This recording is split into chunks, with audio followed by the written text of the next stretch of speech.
नमस्कार, देश की खबरों में आपका स्वागत है। आपके साथ में हूं वंदना स्टोरी। हिंदी खबर पर यूपी के स्वास्थ्य मंत्री जय प्रताप सिंह, उन्होंने कहा कि उत्तर प्रदेश में सबसे ज्यादा टेस्टिंग हो रही है। महामारी पर राजनीति नहीं करनी चाहिए। जय प्रताप सिंह ने कहा, गांव में सबसे ज्यादा टेस्ट किए जा रहे हैं। तीसरी लहर के लिए हमारी पूरी तैयारी है। इसके अलावा उन्होंने ये भी कहा कि गंगा में शव फेंकने के मामले पर टीमें गठित की गई हैं जो लगातार निगरानी कर रही हैं।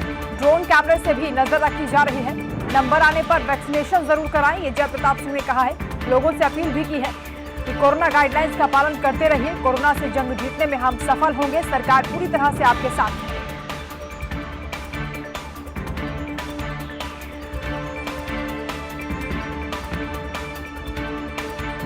तो हिंदी खबर से खास बातचीत की यूपी के स्वास्थ्य मंत्री जय प्रताप सिंह ने। इस दौरान उन्होंने उत्तर प्रदेश के हालात पर चर्चा की और कहा कि उत्तर प्रदेश में सबसे ज्यादा टेस्टिंग की जा रही है।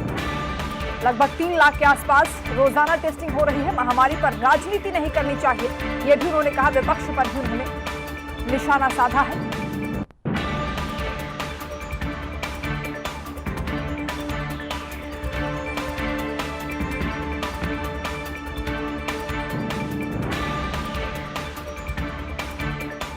तो स्वास्थ्य मंत्री ने क्या कुछ कहा, चलिए आपको सुनवाते हैं। हमारे लखनऊ से ब्यूरो चीफ विक्रम सिंह राठौर ने की है बातचीत, सुनिए। उत्तर प्रदेश में कोरोना का संक्रमण अब कुछ थमने लगा है। जो सरकारी आंकड़े जारी हो रहे हैं उनके आधार पर अब नंबर्स बड़े स्तर पर कम हो रहे हैं। कोरोना को आगे किस तरीके से मैनेज किया जाएगा, क्योंकि अब ब्लैक फंगस का भी मामला सामने आने लगा है। इन सभी चीज़ों पर किस तरीके से उत्तर प्रदेश सरकार काम कर रही है, किस तरीके से उत्तर प्रदेश सरकार का स्वास्थ्य विभाग काम कर रहा है, इस पर हमसे बात करने के लिए खुद स्वास्थ्य मंत्री जय प्रताप सिंह जी मौजूद हैं। सर, अभी आंकड़े कुछ कम होने लगे हैं। जो आंकड़े भी जारी हो रहे हैं, जो 30,000 35,000 आते थे, अब वो 8,000 तक की आ गए हैं। तो आगे यही चीज़ें कंटिन्यू रहें, इसके लिए भी क्या प्रबंधन किया जा रहा है सर? ब्लैक फंगस के लिए भी हम लोग ने अपना पूरा तैयारी किया है। इससे संबंधित जो इंजेक्शन जिसकी कोई कमी थी पहले, इसको भी जैसे रेमडेसिविर में पहले बार कमी थी तो प्रधानमंत्री ने उसको अपने स्तर पर लेके उसका प्रोडक्शन बढ़ा के सभी राज्यों को उपलब्ध कराया और आज उसकी कोई कमी नहीं है। इसी तरह इस इंजेक्शन का भी हम लोग ने ऑलरेडी पहले से अपना ऑर्डर प्लेस कर चुके हैं मेडिकल कॉर्पोरेशन के माध्यम से, और मेडिकल एजुकेशन चिकित्सा शिक्षा ने भी अपने सीधे डायरेक्ट ऑर्डर्स किए हैं। तो इसका लाइन ऑफ ट्रीटमेंट जो डॉक्टर्स बताते हैं जिसमें ये इंजेक्शन बहुत ही महत्वपूर्ण है, इसको हम पर्याप्त संख्या में मंगा भी रहे हैं और हर एक मेडिकल कॉलेज में इसको हम सप्लाई कर दे रहे हैं, ताकि वहाँ कोई भी पेशेंट कहीं भी आएगा और उससे मेडिकल कॉलेज से जुड़े हुए भी अगर कोई प्राइवेट मेडिकल कॉलेज या प्राइवेट हॉस्पिटल में जिसकी ट्रीटमेंट ब्लैक फंगस का चल रहा है उनको भी हम उपलब्ध कराएंगे जैसे उसकी आवश्यकता होगी। सर, ब्लैक फंगस के केसेस में अभी जो कुछ लोगों की मौत भी हुई है और शासन स्तर से पीजीआई की एक टीम भी बनाई गई है जो मॉनिटर कर रही है इन सब चीज़ों को। अभी कुछ चीज़ें क्या निकल कर सामने आई हैं इसको लेकर? नहीं, अभी इसको तो नहीं किया, क्योंकि अभी शासन ने, मुख्यमंत्री ने बल्कि एक टीम पहले से ही गठित कर दिया था, स्टेट पैनल तैयार कर दिया, जिसमें पीजीआई के अध्यक्ष doctor Dhiman, director doctor Dhiman इस पूरे पैनल के अध्यक्ष करेंगे। तो ये सारी चीज़ें कोविड की जो बीमारियां हैं उसको भी देखेगी और अब ये ब्लैक फंगस का जो नया वो निकल रहा है तो इसको भी वो देखेंगे और उसी तरह वो हम लोग को जैसे सलाह देंगे वैसे हम लोग उसको आगे बढ़ाते रहेंगे। सर, एक बड़ा इशू अब सुनने को मिल रहा है जिसमें लोगों में एक पैनिक भी है, थर्ड वेव को लेकर। बड़े स्तर पर आप लोग तैयारियां कर रहे हैं, क्या क्या तैयारियां थर्ड वेव के लिए खासतौर पर की जा रही है, क्योंकि सेकेंड वेव में अब केसेस कुछ कम हो रहे हैं, तो थर्ड वेव की क्या तैयारियां हैं? थर्ड वेव में जितनी सूचना हम लोग को मिल रही है आपके चैनल के माध्यम से या विशेषज्ञ के माध्यम से कि छोटे बच्चों में संक्रमण होने की संभावना है, तो इसको लेके मुख्यमंत्री के निर्देश बिल्कुल स्पष्ट है। सभी मेडिकल कॉलेज में 100 बेड के पीडियाट्रिक आईसीयू हम लोग बनाने जा रहे हैं।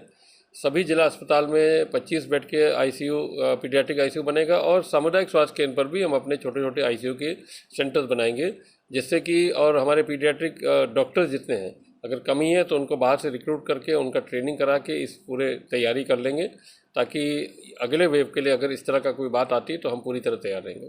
सर, ग्रामीण स्तर पर स्थिति काफ़ी भयावह दिख रही है। अभी लोग संक्रमित जो टेस्ट करा रहे हैं उनमें भी एक डर है कि ये संक्रमण बड़े स्तर पर बढ़ रहा है। लोग गाँवों में काफ़ी डर रहे हैं।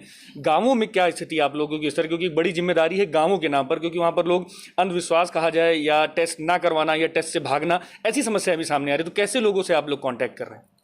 नहीं, ग्रामीण क्षेत्र में भी हम लोग ने काफ़ी अभी इधर तेज़ी किया है। पंचायत चुनाव के रिज़ल्ट आने के बाद 5 तारीख से लेकर 17 तारीख तक हमारा अभियान लगातार चला था, जिसमें हमने निगरानी समिति की गठन किया था। हमारे जो rapid response team RR teams हैं उनका भी उनको हमने काफ़ी संख्या में बढ़ाया था। तो उसमें दो तरीका हमने किया था कि सीधा गांव में जाके हमारे आशा वर्कर, आंगनवाड़ी और वो जो अलग टीम बनी है निगरानी समिति के द्वारा, हर एक घर पर जाके दस्तक देके वहाँ पर अगर कोई भी व्यक्ति जिनको हल्का फुल्का भी बुखार का लक्षण है, सर्दी जुकाम का लक्षण है, तुरंत हम अपने मेडिकल किट उनको उपलब्ध कराते हैं और उनका नंबर और डिटेल और गांव का नाम वो सब पूरा डिटेल लेके उसी आशा वर्कर के निगरानी समिति के द्वारा हमारे ICCC जो हमारा कंट्रोल कमांड सेंटर है वहाँ तक उसको पहुँचाते हैं। उसके बाद हमारे कंट्रोल कमांड सेंटर से ही हमारे टेली कॉलिंग के माध्यम से उन व्यक्तियों के बारे में पूछताछ किया जाता है और जो पहले से हमारे जो होम आइसोलेशन में जो इनका पॉजिटिव केस आता है, जो होम आइसोलेशन में रहते ही हैं, उनका भी फॉलोअप उसी कंट्रोल कमांड सेंटर से हम दोनों से कराते हैं, जिससे हमको पता चल जाए अगर किसी की क्या बोलते हैं स्वास्थ्य में थोड़ी सी अगर गड़बड़ी होती है तो उनको तत्काल एम्बुलेंस से बुला के हम उनको L2 की व्यवस्था में या जहाँ आवश्यकता पड़े उनको हम भर्ती कराते हैं। सर, ये जो पूरा प्रोसेस है लगातार कई जगहों पर देखा जा रहा है, अप्लाई हो भी रहा है। कुछ जगह के वीडियो जैसे सामने आ रहे हैं जिस पर विपक्ष भी सरकार के ऊपर लगातार इन्हीं चीज़ों पर सवाल उठाता है कि लोग बीमार हो रहे हैं, वो चाह रहे हैं उनका इलाज हो, उनको दवा मिले, लेकिन गाँव स्तर पर ना उन पर कोई पहुँच रहा है, ना उन पर कोई उनसे कोई बात हो पा रही। इस पर क्या कहेंगे सर? देखिए, हमारे CHCs आज भी नॉन कोविड के रूप में एक्टिव हैं, हमारे PHCs में भी कई जगह डॉक्टर्स हैं और हमारा डिस्ट्रिक्ट हॉस्पिटल भी OPD छोड़ के हमारा जनरल इमरजेंसी में अभी भी एक्टिव हैं।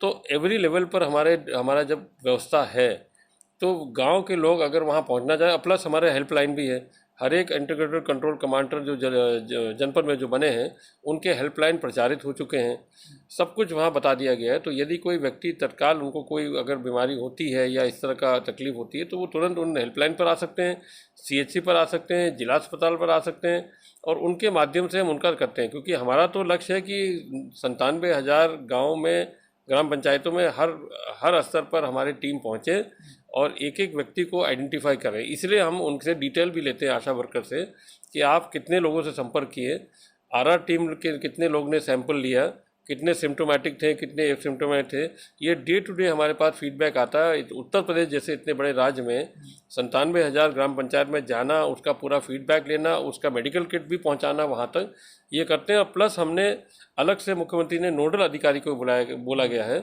जो गांव में जाके इसको कंफर्म भी करते हैं कि क्या आपके यहाँ कोई सर्दी बुखार वाला कोई व्यक्ति है और क्या हमारा निगरानी टीम वहाँ पहुँचा था, आशा वर्कर पहुँची थी, जांच करने गई थी कि नहीं, ये भी हम फीडबैक देते हैं।